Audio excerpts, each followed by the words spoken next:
John, a 2-0 defeat. What's the overriding feeling at full time? Well, you see what the fans thought. They think it's my fault. So obviously it is my fault. I was probably the one who let the ball go through my hands and go through my legs and go in. You know, we've murdered them for 40 minutes. Ropey first 10 minutes, then we're on top. They haven't been near our goal. They've settled for a 0-0. And that's whether we're going to win it, and then we present them at the game.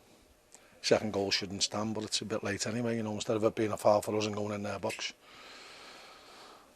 They score, but, you know, I was disappointed with the response after they scored, well, after we scored that goal for them.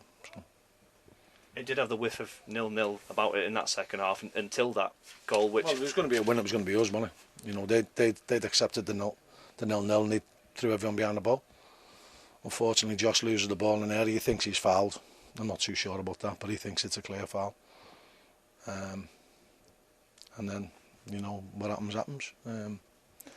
You can train all week, you can put the best teams in the world out, but if your keeper can't deal with a routine ball into the near post, and he hasn't done it on purpose, he's a good keeper, Scott, but he had nothing to do.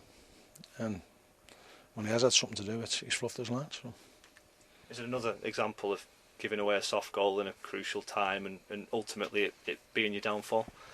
Well, you come to all the games, Dan, and you've seen the absolute howlers that we've committed.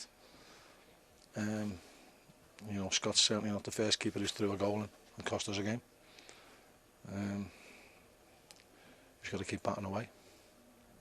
You've been talking about preparations for next year and trying to get the right formula and still wanting to win games. Is it proving difficult to do that at the moment just because you can't get that victory that you have had performances that have deserved 3 points recently? Well, we were a better team tonight.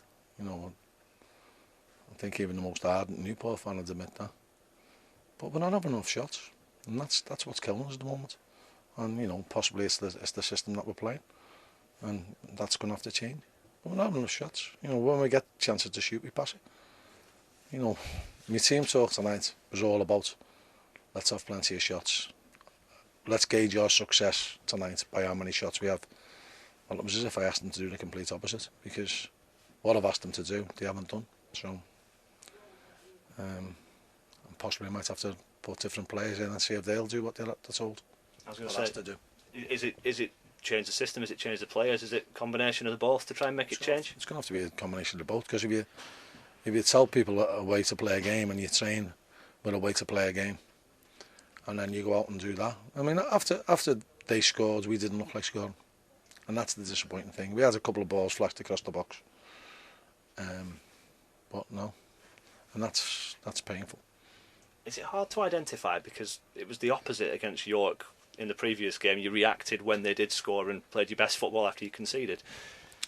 Well, but I think in this moment we're feeling sorry for ourselves. You know, there's a paltry crowd here, and they're probably turning their nose up at that, and you can't blame the people who come.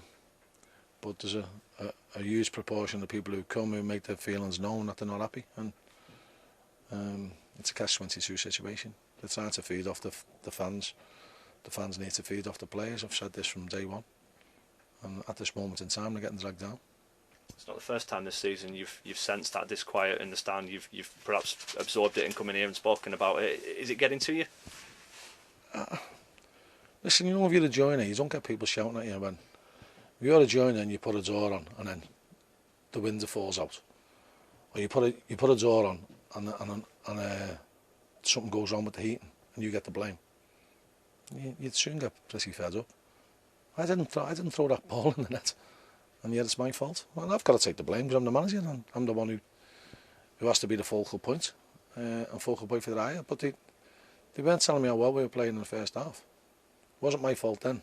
It was probably the playing well in spite of me. You know, if some people don't like it, they don't like it. I had this at Rochdale, and no matter what you do, you can't please some people. So you just got to get on with your job.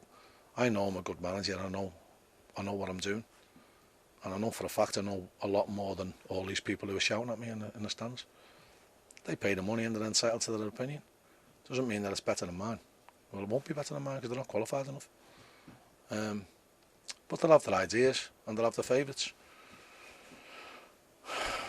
You know, we've got to keep batting away. We can't crawl in a hole. We've got to stick our chests out and try and win games. And we've got to win some games before the end of the season or we'll go down.